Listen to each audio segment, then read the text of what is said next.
Depuis le 1er septembre dernier, les téléspectateurs peuvent enfin découvrir les épisodes inédits d'Affaires conclues. Tous les soirs sur France 2.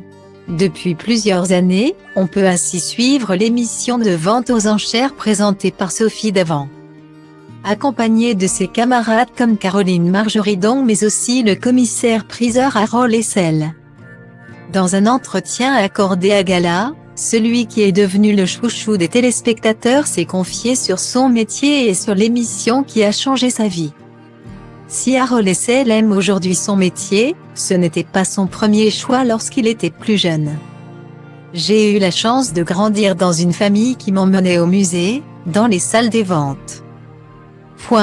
Ce fut une chance, mais je n'ai pas voulu être commissaire-priseur dès l'enfance. Puisque j'avais commencé à faire des études de droit pour être avocat ou magistrat. Puis je me suis aperçu que je ne voulais pas faire une profession que juridique, a-t-il expliqué à nos confrères. Harold Hessel, qui vient de sortir Objet d'histoire, Histoire d'objet, édition de La Martinière. Son livre dans lequel il raconte les histoires d'objets et partage certaines anecdotes.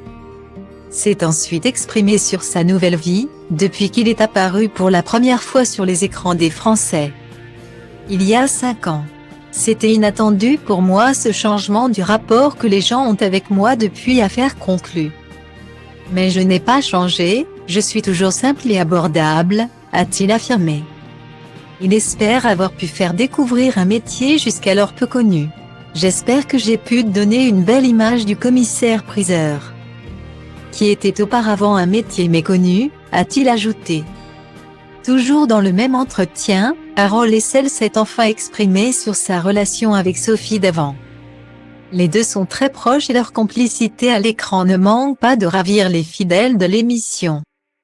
Entre elle et moi, ça a été un déclic immédiat alors qu'on ne se connaissait pas avant l'émission.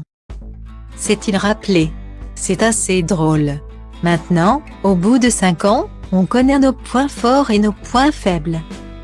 Et il nous arrive de nous chamailler gentiment, mais c'est amusant, a-t-il conclu. Et comme le dit le proverbe, qui aime bien